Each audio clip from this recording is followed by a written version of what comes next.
Lukas Byra with us talking about sacred geometry. Okay, this is your last chance to leave. Don't leave. Okay.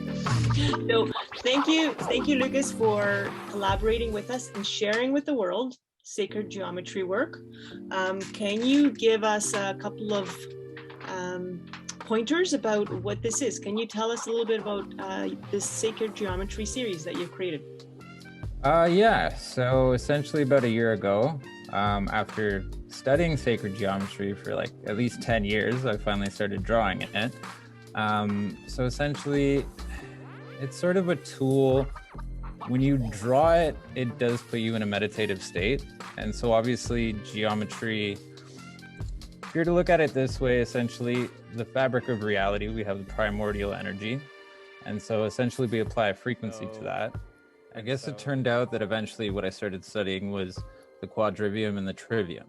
So with the quadrivium, you have the subjects of geometry, music, astronomy, and arithmetic.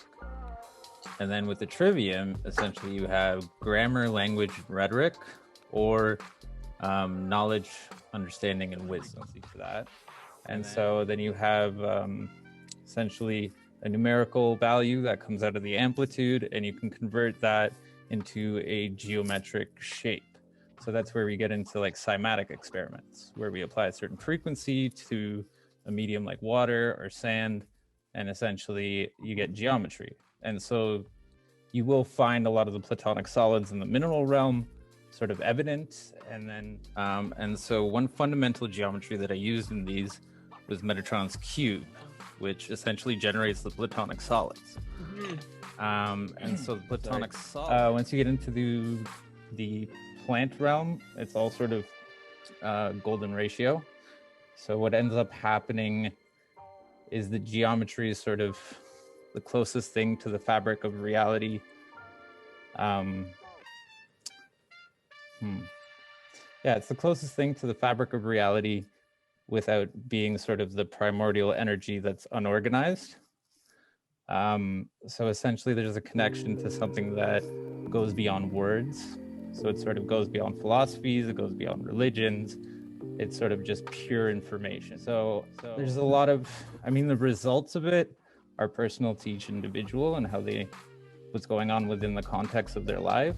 So it's sort of, it's hard to tell exactly what the experience will be, but it does bring something about within each individual when working with these sort of geometries. Okay.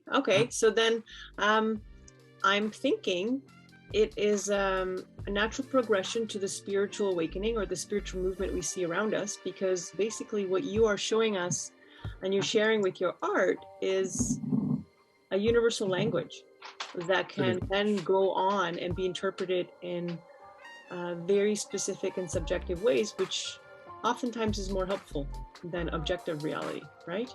Yes. Well, it sort of brings both in, actually. So then you learn about yourself because there's geometry within the body. So there's also another sort of deeper connection. You're learning about yourself, you're learning about nature, and then the third aspect would be, I guess, your subjective perception as well. So it sort of encompasses all three in a sense.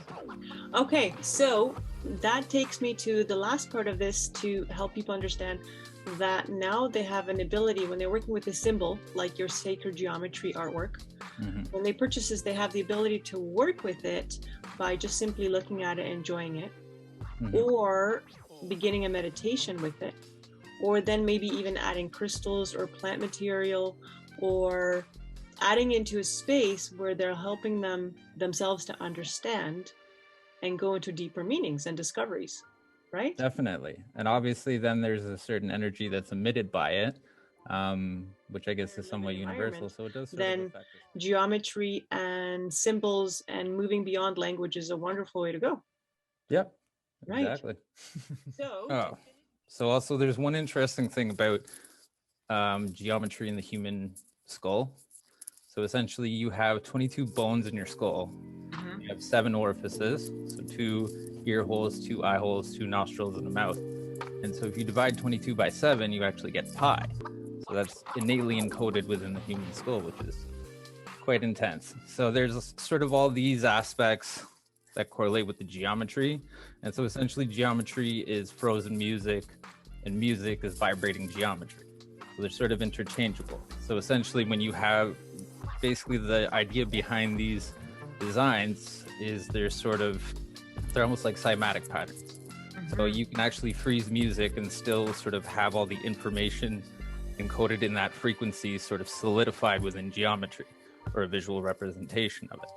Oh, to finish off, because we were doing this very special promo online, getting people to learn all about your work, can you tell us your handle and where people can find you?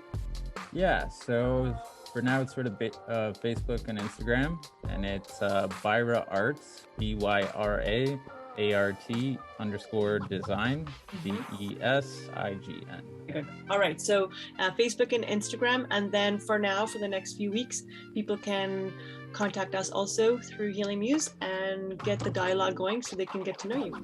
Yep. Okay, that's wonderful. Thank you guys. Thank you for joining. So glad to have Lukas Byra discussing these beautiful art series, sacred geometry grids.